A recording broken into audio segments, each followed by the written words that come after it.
ہماری بہنیں مائیں باہر سبزی والے کو بھائی بنایا ہوا ہے، اس سے کھلی گپ شپ لگ رہے، مردوں تک ان کی یہ خوشبو جاتی ہے، وہ بھی زنا میں شمار ہو جاتا ہے۔ رب العزت نے حکم بھیجا کہ منہ بولا بیٹا بیٹا نہیں ہوتا، منہ بولا بھائی بھائی نہیں ہوتا، منہ بولا محرم محرم نہیں ہوتا، اصل حقیقی بیٹا تو وہی ہے جو اس کا اپنا ہو، اور اصل حقیقی بھائی تو وہی ہے جو اس کی ماں سے جنا ہو۔ اس کے علاوہ آج معاشرے کے اندر ہم باہر نکلتی ہیں، ہماری بہنیں مائیں باہر سبزی والے کو بھائی بنایا ہوا ہے، اس سے کھلی گپ شپ لگ رہی ہوگی، بات چیت ہو رہی ہوگی، تو یہ بالکل ناجائز ہے، حرام ہے۔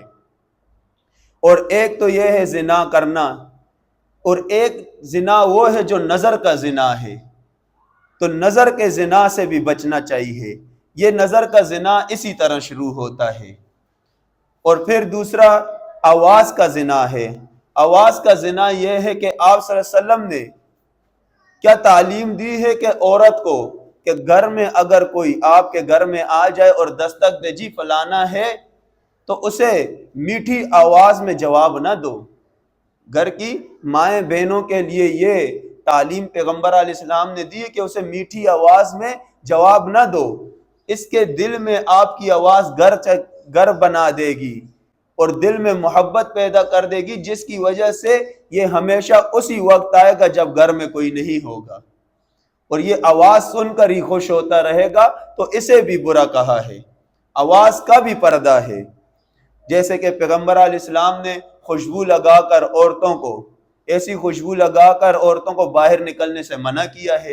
اور جو خوشبو لگا کر باہر نکلتی ہیں اور دوسرے غیر محرم تک، دوسرے مردوں تک ان کی یہ خوشبو جاتی ہے، وہ بھی زنا میں شمار ہو جاتا ہے۔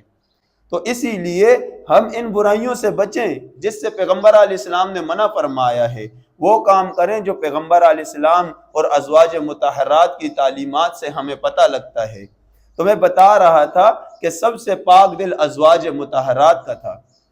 اور سب سے پاک دل پیغمبر علیہ السلام اور ان کے صحابہ کا تھا، لیکن اس کے باوجود کہا کہ منہ بولا بیٹا بیٹا نہیں ہے، اب زید بڑا ہو چکا ہے، اسے گھر میں آنے کی اجازت نہیں ہے۔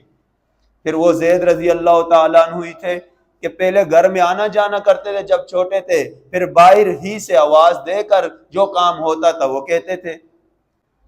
تو آج یہ بات کہہ دینا اور پھر کہ یہ میرا بھائی ہے، منہ بولا بھائی بنا دینا، منہ بولا بیٹا بنا دینا، پھر اس سے گپیں شپیں لگا دینا، یہ سب سے بڑی برائی ہے اس معاشرے کی۔ اور پھر میں نے جیسے بتایا کہ اگر گلی میں کوئی ریڑی والا آ جاتے، کوئی چیز بیچنے والا آتا ہے، اس سے کھڑی ہو کر دروازے میں گپیں شپیں لگانا اور اس طرح بات چیت کرنا، یہ حرام ہے۔